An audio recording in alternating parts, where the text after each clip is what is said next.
En las brumosas calles de Londres, en el otoño de 1874, existía un fotógrafo cuyo nombre era susurrado con temor en los callejones más oscuros de la ciudad. Thomas Whitmore no era un hombre común. Su estudio fotográfico, ubicado en una estrecha construcción victoriana cerca de Whitechapel, atraía a personas de toda condición social que buscaban preservar sus rostros para la eternidad. Lo que ninguno sabía era que Thomas no capturaba simplemente imágenes, capturaba algo mucho más valioso y aterrador, capturaba almas.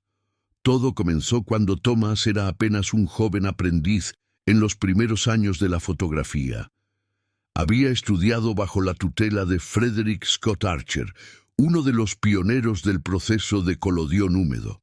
Pero Thomas siempre había sido diferente. Obsesionado con la muerte desde niño, después de presenciar el fallecimiento de su madre durante el parto de su hermana menor, desarrolló una fascinación enfermiza por capturar el momento exacto en que la vida abandonaba un cuerpo. En aquella época victoriana, las fotografías post-mortem eran comunes, especialmente de niños fallecidos, pero Thomas fue más allá. Comenzó a experimentar con químicos extraños, combinando el colodión con sustancias que obtenía de un misterioso boticario chino del East End, quien le prometió que podría atrapar la esencia vital en sus placas fotográficas.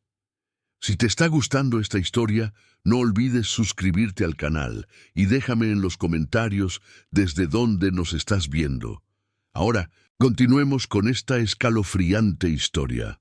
La primera vez que funcionó fue un accidente. Thomas fotografió a una anciana llamada Margaret Holloway, quien había acudido a su estudio para un retrato que enviaría a su hijo en América. La mujer posó durante los largos minutos necesarios para la exposición, y cuando Thomas reveló la placa, algo extraordinario sucedió. La imagen mostraba a Margaret, pero sus ojos en la fotografía estaban completamente negros, vacíos, como pozos sin fondo.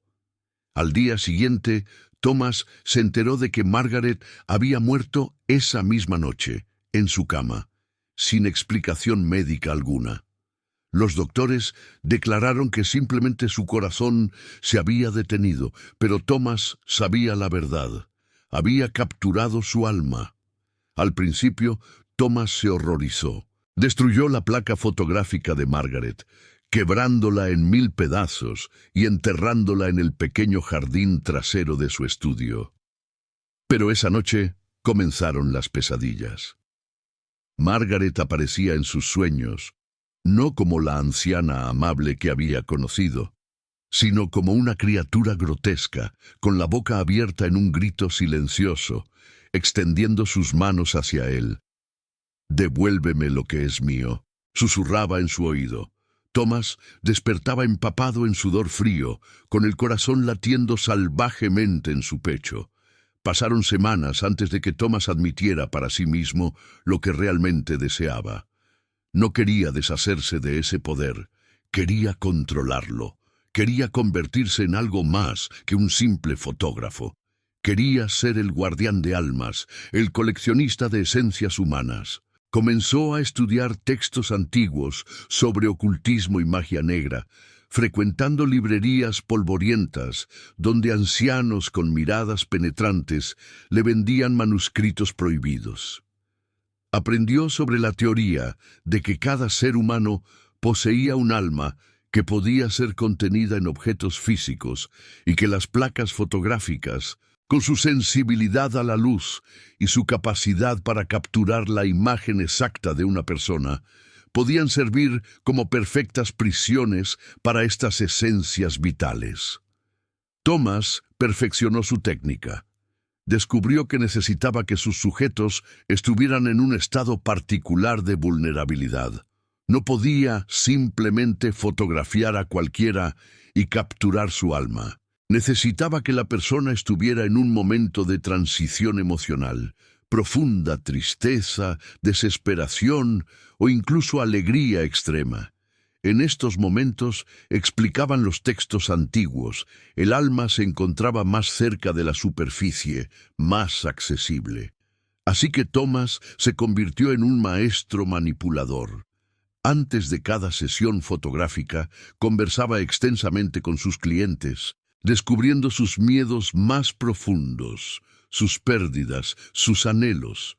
Luego, mientras preparaba su cámara y las placas químicas, susurraba palabras diseñadas para hacer aflorar esas emociones, para llevar a sus víctimas exactamente al estado que necesitaba. Su segunda víctima fue un joven llamado Edmund Price, un oficial de la Marina que acababa de regresar de un largo viaje por mar. Edmund vino al estudio para tomarse un retrato que regalaría a su prometida.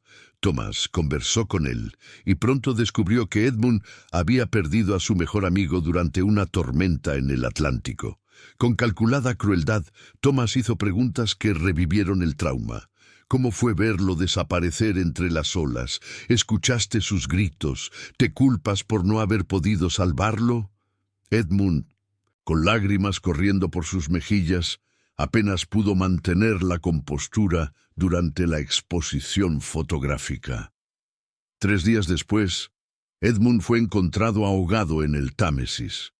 Las autoridades asumieron que se había suicidado, abrumado por la culpa del superviviente. Pero Thomas sabía que Edmund no se había quitado la vida. Su alma había sido arrancada de su cuerpo en el momento del clic de la cámara, dejando solo un cascarón vacío que, sin el fuego vital que lo animaba, simplemente dejó de funcionar. Con cada alma que capturaba, Thomas sentía que se fortalecía. No físicamente, sino de una manera más sutil y aterradora. Podía sentir las presencias de sus víctimas en las placas fotográficas que guardaba en un gabinete especial en su estudio, sellado con candados y símbolos ocultistas. Por las noches podía escuchar sus susurros, sus súplicas, sus maldiciones. Al principio estos sonidos lo perturbaban, pero con el tiempo comenzó a encontrarlos reconfortantes, como una sinfonía oscura que solo él podía apreciar. Los meses pasaron y Thomas se volvió cada vez más audaz. Ya no esperaba que los clientes vinieran a él. Comenzó a frecuentar hospitales, orfanatos, asilos para pobres. Ofrecía sus servicios de forma gratuita, diciendo que quería documentar las condiciones de los más necesitados para sensibilizar a la sociedad. Los administradores de estas instituciones, impresionados por su aparente filantropía, le daban acceso ilimitado. Tomás fotografiaba a los enfermos terminales, a los huérfanos abandonados, a los ancianos olvidados. Todos ellos ya estaban en estados de vulnerabilidad extrema, perfectos para su propósito. Las muertes que seguían a sus sesiones fotográficas eran atribuidas a las enfermedades o a la edad avanzada. Nadie sospechaba nada, pero Thomas cometió un error. En el invierno de 1874, fotografió a una niña. Se llamaba Clara Bennett, tenía apenas 8 años y residía en el orfanato St. Mary. Clara era diferente a los demás niños. Tenía una sonrisa brillante a pesar de su situación, una alegría inexplicable que irradiaba incluso en el ambiente deprimente del orfanato. Thomas quedó fascinado por ella. Pensó que capturar un alma tan pura, tan llena de luz, sería su mayor logro. Pero cuando fotografió a Clara, algo salió terriblemente mal. La niña no murió inmediatamente como las otras víctimas. En cambio, cayó en un estado de coma profundo. Su cuerpo seguía vivo, respirando, pero era como si Clara ya no estuviera dentro. Los doctores no podían explicarlo. La llamaban la niña dormida, y su caso atrajo atención médica de toda Inglaterra. Peor aún, desde que fotografió a Clara, Thomas comenzó a experimentar fenómenos que no podía controlar. Las otras almas que había capturado, que antes solo susurraban por las noches, ahora se manifestaban de formas más tangibles. Sombras se movían por su estudio cuando no había nada que las proyectara. Objetos volaban de los estantes. Los espejos mostraban reflejos que no eran suyos, y todas las noches Thomas despertaba con la sensación de que alguien estaba sentado sobre su pecho, sofocándolo. Cuando abría los ojos, veía rostros pálidos flotando sobre él, bocas abiertas en gritos silenciosos, manos espectrales alcanzándolo. El alma de Clara, al parecer, había sido la gota que derramó el vaso. Su pureza había desestabilizado el equilibrio oscuro que Thomas había mantenido. Thomas se dio cuenta de que estaba perdiendo el control. Las almas que había capturado querían ser liberadas y estaban dispuestas a destruirlo para lograrlo. Buscó desesperadamente una solución en sus textos ocultistas, pero no encontró nada. Había instrucciones para capturar almas, pero ninguna para liberarlas. El poder que había codiciado ahora se había convertido en su prisión. Dejó de comer, dejó de dormir. Su aspecto se deterioró rápidamente. Los vecinos comenzaron a notar que el fotógrafo que antes era tan elegante y conversador, ahora parecía un espectro andante, con ojeras profundas y manos temblorosas. Entonces llegó Elizabeth Mercer. Elizabeth era la hermana mayor de Edmund Price, el joven oficial de marina que Thomas había fotografiado meses atrás. Después de la muerte de su hermano, Elizabeth no había podido aceptar la versión oficial del suicidio. Conocía a Edmund, sabía que a pesar de su dolor por la pérdida de su amigo, no era el tipo de hombre que se quitaría la vida. Comenzó su propia investigación y pronto descubrió un patrón perturbador. Todas las personas que habían muerto de formas inexplicables en los últimos meses habían visitado el estudio de Thomas Whitmore poco antes de sus muertes. Elizabeth era una mujer de mente aguda, educada en ciencias a pesar de las limitaciones de la época para las mujeres. No creía en lo sobrenatural, pero sabía reconocer una conspiración criminal cuando la veía. Elizabeth llegó al estudio de Thomas una tarde gris de noviembre. Thomas, en su estado deteriorado, no reconoció el peligro que representaba. Elizabeth se presentó como una cliente que deseaba un retrato para enviar a familiares en el campo. Thomas, operando por puro instinto en ese momento, preparó su cámara y sus químicos especiales. Pero cuando comenzó su interrogatorio habitual, intentando descubrir las vulnerabilidades emocionales de Elizabeth, ella lo sorprendió. «He perdido a mi hermano recientemente», dijo con voz controlada, «y creo que usted sabe algo al respecto, señor Whitmore». Thomas se congeló. Sus manos que sostenían la placa fotográfica comenzaron a temblar violentamente. «No sé de qué habla, señorita», murmuró, pero su voz carecía de convicción. Elizabeth se levantó de la silla donde había estado posando. «Mi hermano Edmund vino a este estudio. 3 días después estaba muerto. He investigado, señor Whitmore. Hay al menos 12 casos similares. Todas personas que visitaron su estudio y murieron poco después de formas inexplicables. ¿Qué les hace durante estas sesiones? ¿Qué química utiliza?» En ese momento algo se rompió en Thomas. Tal vez fue el agotamiento, tal vez fue la presión constante de las almas atrapadas que martillaban su mente día y noche, o tal vez simplemente había estado esperando que alguien lo descubriera, que alguien lo detuviera. Soltó una risa histérica que se convirtió rápidamente en sollozos. «¡Química!», gritó. «No es la química, es el alma. Capturo sus almas, señorita Mercer. Las atrapa en estas placas y las guardo. ¡Aquí!». Corrió hacia el gabinete especial y lo abrió de par en par, revelando docenas de placas fotográficas cuidadosamente archivadas. Elizabeth retrocedió, asustada no por la confesión sobrenatural que no podía creer, sino por la locura evidente del hombre frente a ella. «Está enfermo», dijo con firmeza. «Necesita ayuda médica». Pero cuando miró las placas fotográficas que Thomas había esparcido por el suelo, algo la hizo detenerse. Todas las imágenes mostraban personas, pero sus ojos eran completamente negros, vacíos, exactamente como pozos sin fondo. Y había algo más. Las imágenes parecían moverse levemente, como si las figuras fotografiadas estuvieran tratando de liberarse de la superficie de las placas. En ese preciso instante, todas las lámparas de gas del estudio se apagaron simultáneamente. La habitación quedó sumida en una oscuridad absoluta, rota solo por la tenue luz gris que entraba por las ventanas. Y entonces comenzaron los gritos.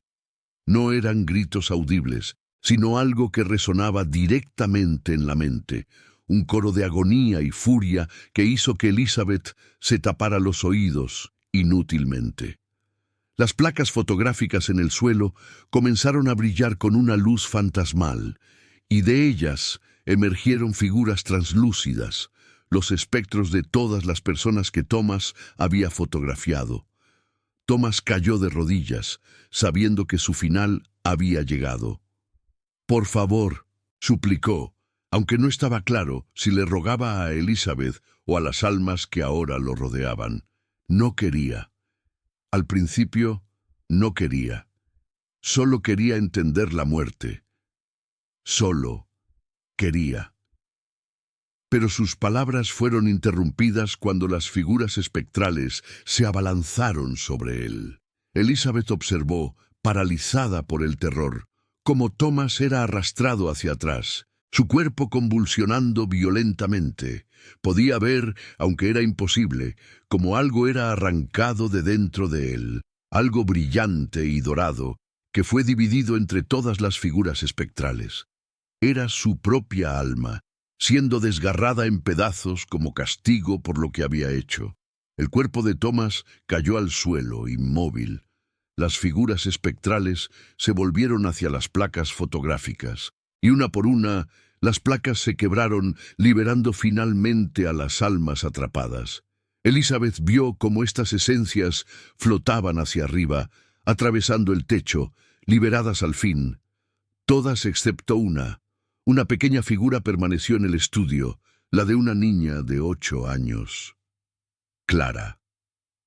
El alma de la niña miró a Elizabeth con tristeza. «Todavía estoy atrapada», susurró con una voz que parecía venir de muy lejos. «En 2 lugares a la vez. Mi cuerpo duerme, mi alma está aquí. No puedo volver. Él me rompió». Elizabeth, recuperando algo de su compostura, se acercó a la pequeña figura espectral. «Hay una niña en el orfanato St. Mary», dijo con voz temblorosa, «que está en coma. ¿Eres tú?» Clara asintió. «Puedo mostrarte el camino de vuelta», dijo Elizabeth, aunque no tenía idea de cómo podría hacer tal cosa. Pero en ese momento, guiada por un instinto que no podía explicar, tomó la placa fotográfica de Clara, la única que no se había roto. La llevó a la ventana donde la luz gris del atardecer londinense la iluminó. «La luz te capturó», dijo Elizabeth. «Quizás la luz pueda liberarte». Sostuvo la placa bajo la luz directa y comenzó a calentarla sobre la llama de una de las lámparas de gas que había vuelto a encenderse. El colodión comenzó a derretirse, la imagen de Clara desvaneciéndose gradualmente. La pequeña figura espectral comenzó a brillar más intensamente, haciéndose más sólida. «Puedo sentir mi cuerpo», gritó con alegría. «Puedo volver». Y entonces, con un destello de luz dorada, desapareció. Elizabeth supo, sin saber cómo lo sabía, que Clara había regresado a su cuerpo en el orfanato. Días después, confirmaría que la niña había despertado de su coma inexplicable, sin ningún recuerdo de lo que había sucedido, pero perfectamente saludable. Elizabeth miró el cuerpo de Thomas Whitmore en el suelo. Sabía que debía reportar todo a las autoridades, pero ¿cómo podría explicar lo que había presenciado? ¿Quién le creería? Decidió que lo mejor era decir que había encontrado al fotógrafo muerto, aparentemente de un ataque al corazón, rodeado de placas fotográficas quebradas. sería suficiente para cerrar el caso de las muertes misteriosas. El estudio de Thomas fue clausurado, sus pertenencias subastadas. La mayoría de la gente olvidó rápidamente al fotógrafo excéntrico de Whitechapel, pero Elizabeth nunca olvidó. Guardó una de las placas fotográficas quebradas, la de su hermano Edmund, como recordatorio. Dedicó el resto de su vida a estudiar los límites entre la ciencia y lo sobrenatural, aunque nunca publicó nada sobre sus experiencias en el estudio de Thomas. Sabía que el mundo no estaba listo para aceptar verdades tan oscuras. Sin embargo, escribió todo en un diario privado que, décadas después de su muerte, sería descubierto por sus descendientes y finalmente revelado al público. La historia de Thomas Whitmore se convirtió en leyenda urbana en Londres. Algunos decían que su espíritu aún vagaba por Whitechapel, buscando nuevas víctimas que fotografiar.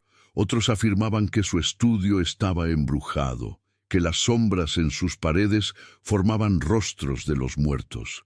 Pero la verdad era más simple y más aterradora. Thomas había sido un hombre que, en su obsesión por controlar la muerte, había sacrificado su humanidad y finalmente su propia alma. La fotografía, ese invento maravilloso que prometía capturar momentos para la eternidad, había sido pervertida en manos de Thomas. Había usado la ciencia no para documentar la vida, sino para robarla.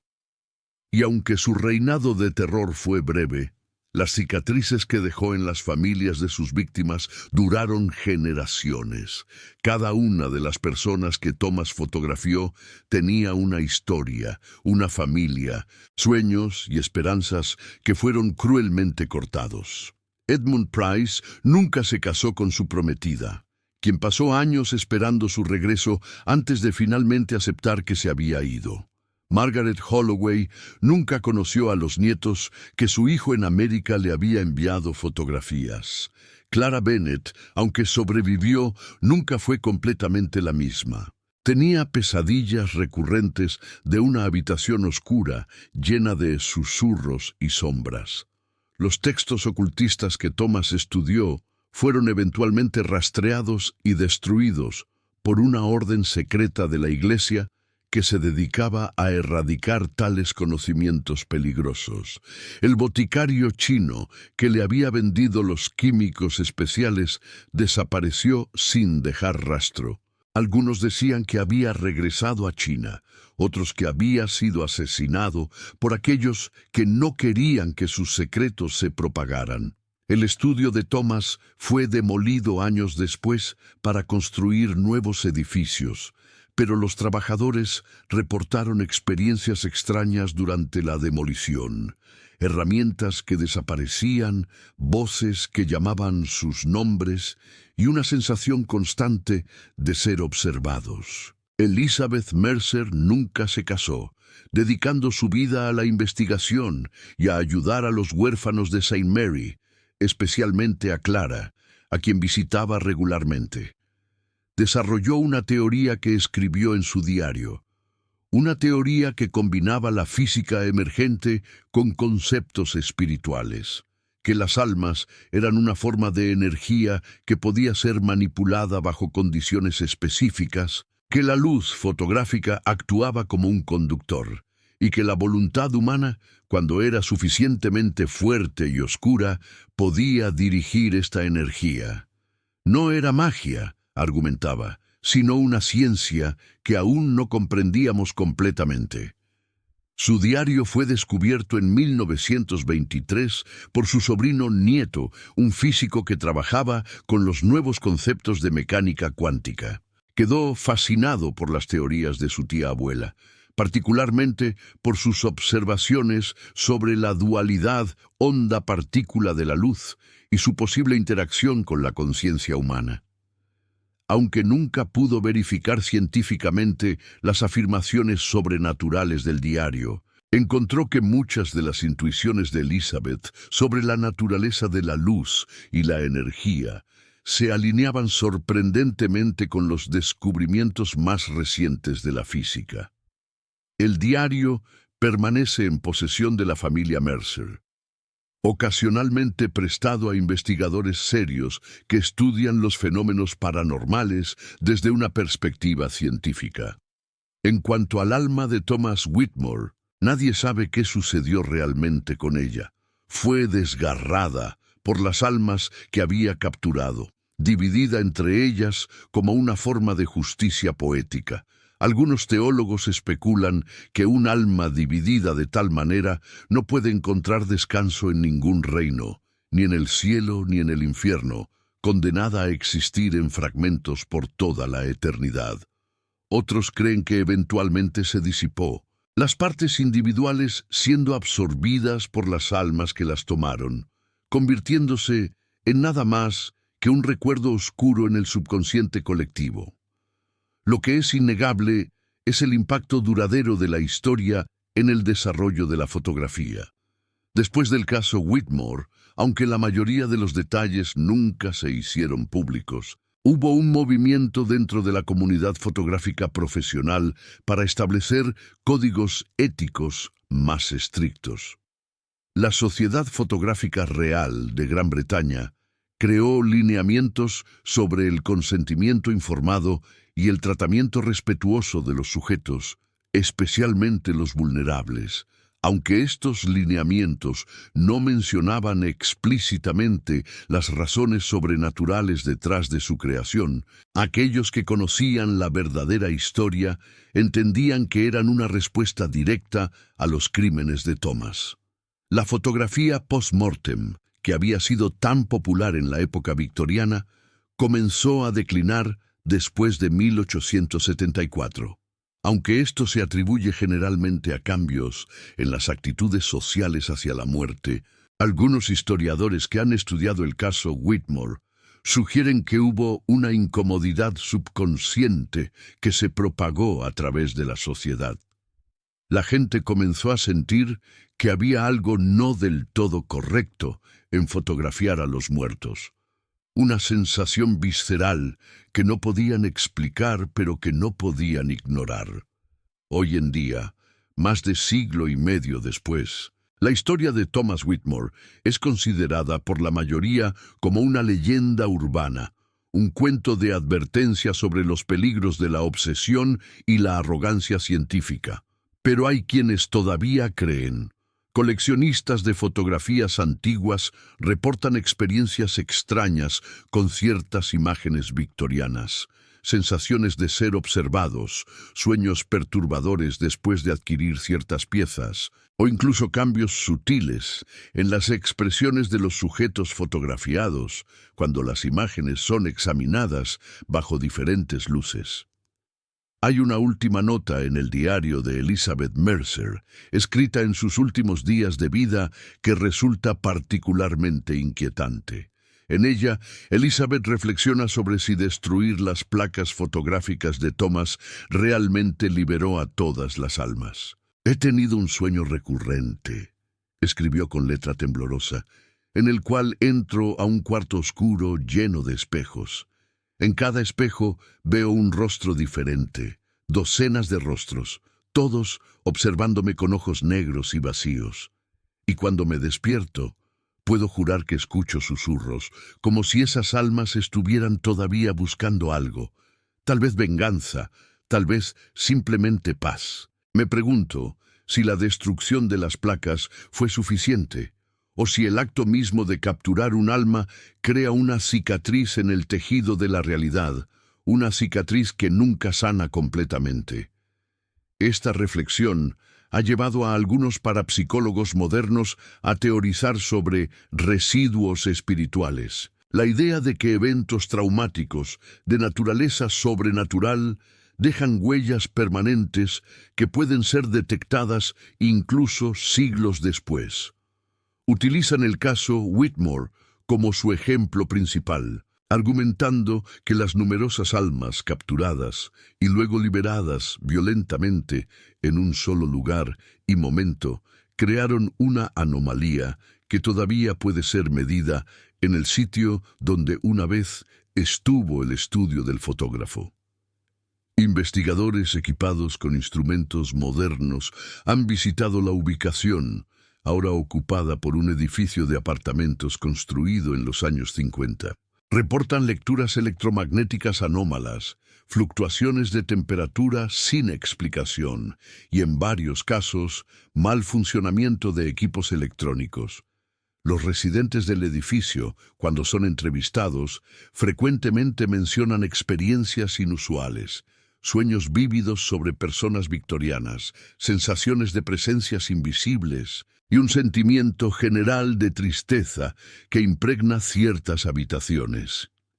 Sin embargo, ninguno de estos residentes conoce la historia del lugar, lo cual los investigadores toman como evidencia de que algo genuinamente paranormal persiste en el sitio.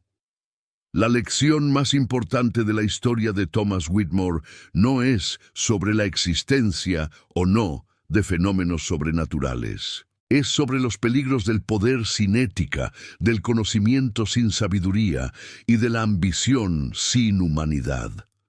Thomas comenzó como un hombre curioso, alguien que quería comprender los misterios de la vida y la muerte. Pero en algún punto de su viaje, perdió de vista la línea entre la búsqueda del conocimiento y la explotación del sufrimiento ajeno. Se convenció a sí mismo de que sus acciones estaban justificadas por su investigación, que el fin justificaba los medios, y que él era especial, que las reglas normales de moralidad no se aplicaban a alguien de su genio. Es un patrón que vemos repetido a lo largo de la historia, desde los experimentos médicos nazis hasta los abusos corporativos modernos. La historia de Thomas nos recuerda que el verdadero horror no viene de fuerzas sobrenaturales, sino de las decisiones que hacemos cuando creemos que nadie nos está observando, cuando pensamos que podemos escapar de las consecuencias de nuestras acciones. Thomas capturó almas, sí, pero en el proceso perdió la suya propia, no a través de magia oscura, sino a través de elecciones conscientes de valorar su curiosidad y poder sobre las vidas de otros seres humanos. Elizabeth Mercer entendió esto. En su diario escribió: Thomas no era un monstruo nacido de la oscuridad. Era un hombre que tomó un paso equivocado, luego otro y otro, hasta que se encontró en un lugar del cual no podía regresar. Cada uno de nosotros tiene ese potencial dentro. La diferencia no está en si tenemos la capacidad para el mal, todos la tenemos, sino en si elegimos resistir la tentación de ejercerlo. Thomas no resistió, y por eso no es suficiente recordarlo como un villano. Debemos recordarlo como una advertencia de lo que cualquiera de nosotros podría convertirnos si no vigilamos constantemente nuestros corazones. Las familias de las víctimas de Thomas eventualmente encontraron consuelo de diferentes maneras.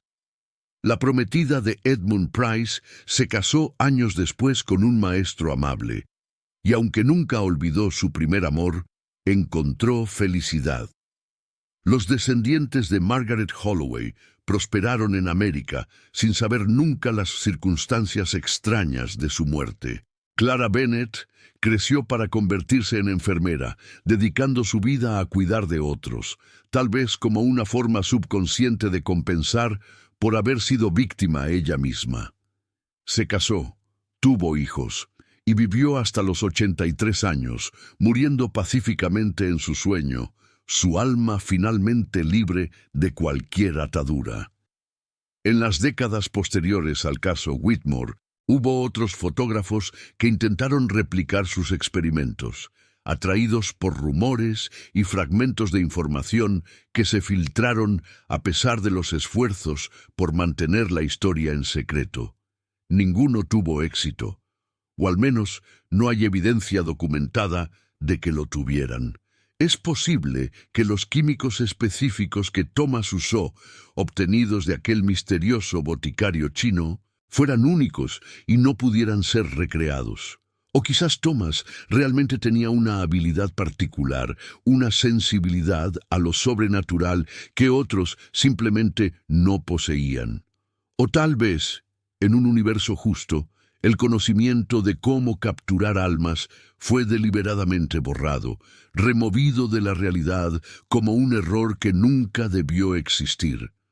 Hay una última pieza de evidencia que vale la pena mencionar. En 1952, durante la demolición del edificio que había alojado el estudio de Thomas, los trabajadores encontraron algo enterrado en el jardín trasero. Era una caja de metal oxidado, sellada con cera. Dentro había una sola placa fotográfica, protegida cuidadosamente. La placa mostraba a una mujer joven, y a diferencia de todas las otras fotografías de Thomas, esta mujer tenía ojos normales, no negros y vacíos. En el reverso de la placa, grabado con herramienta afilada, había un mensaje: Sarah Whitmore, mi hermana, la primera que intenté salvar. Lo siento. Esta placa proporcionó la pieza final del rompecabezas de quién era Thomas Whitmore y por qué hizo lo que hizo. Su hermana menor, Sarah, cuyo nacimiento había causado la muerte de su madre, había muerto de tuberculosis cuando tenía 16 años. Thomas, que entonces tenía 20, había estado devastado. Según registros que Elizabeth Mercer descubrió en su investigación, Thomas había intentado fotografiar a Sarah en su lecho de muerte, creyendo que de alguna manera podría capturar su esencia antes de que partiera, que podría preservar algo de ella más allá de una simple imagen. Pero había fallado. Sarah murió, y Thomas quedó con nada más que una fotografía ordinaria. Fue este fracaso, esta incapacidad de salvar a la persona que más amaba, lo que había lanzado a Thomas en su búsqueda obsesiva de un método para capturar almas. En su mente distorsionada, si podía atrapar almas en placas fotográficas, tal vez eventualmente encontraría una manera de revivirlas, de traer de vuelta a Sarah. Pero como todas las historias de obsesión, el objetivo original se perdió en el proceso. Thomas se volvió adicto al poder mismo, al acto de capturar, al sentirse como un dios que podía tomar vidas con un simple clic de su cámara. Sarah, la motivación inicial, fue olvidada, su placa fotográfica enterrada y abandonada. Es la tragedia dentro de la tragedia, el recordatorio de que las intenciones, sin importar cuán puras al principio, pueden corromperse cuando se persiguen sin límites éticos o morales. Hoy, la placa fotográfica de Sarah Whitmore reside en el Museo de Londres, en una colección especial de objetos victorianos. No está en exhibición pública, pero está disponible para investigadores. Aquellos que la han examinado reportan que, a diferencia de todas las otras placas de Thomas, esta produce una sensación de paz, de tristeza tranquila. Es como si Sarah, quien nunca sufrió el destino de las otras víctimas de su hermano, pudiera finalmente ofrecer perdón desde más allá de la tumba. O quizás es simplemente que esta placa, creada antes de que Thomas se corrompiera completamente, retiene un vestigio de la humanidad que una vez poseyó. La historia de Thomas Whitmore, el fotógrafo que capturaba almas, nos deja con preguntas incómodas. ¿Hasta dónde llegaríamos para preservar a aquellos que amamos? ¿En qué punto el amor se convierte en obsesión y la obsesión en monstruosidad? ¿Es posible que cada avance tecnológico tenga un lado oscuro, una forma en que puede ser pervertido para propósitos que nunca pretendimos? Y lo más importante, ¿podemos realmente capturar la esencia de una persona, su alma, en cualquier medio, o es la fotografía, como toda representación, simplemente una ilusión, una sombra de la realidad que nunca puede reemplazar la verdad vibrante y compleja de un ser humano vivo? Estas preguntas continúan resonando en nuestra era moderna, donde la fotografía ha evolucionado más allá de lo que Thomas Whitmore podría haber imaginado. Ahora capturamos millones de imágenes cada día, documentando cada momento de nuestras vidas. Creamos identidades digitales que a veces parecen más reales que nuestros seres físicos. ¿Pero estamos realmente preservando algo significativo? ¿O simplemente creando más sombras, más ilusiones? La historia de Thomas nos advierte sobre la diferencia entre capturar la imagen de algo y poseer su esencia. Nos recuerda que algunas cosas, las cosas más importantes, no pueden y no deben ser capturadas, controladas o poseídas. Solo pueden ser experimentadas, compartidas y eventualmente liberadas. En las noches brumosas de Londres, cuentan que todavía se puede ver una figura solitaria caminando por las calles de Whitechapel, cargando una antigua cámara de caja.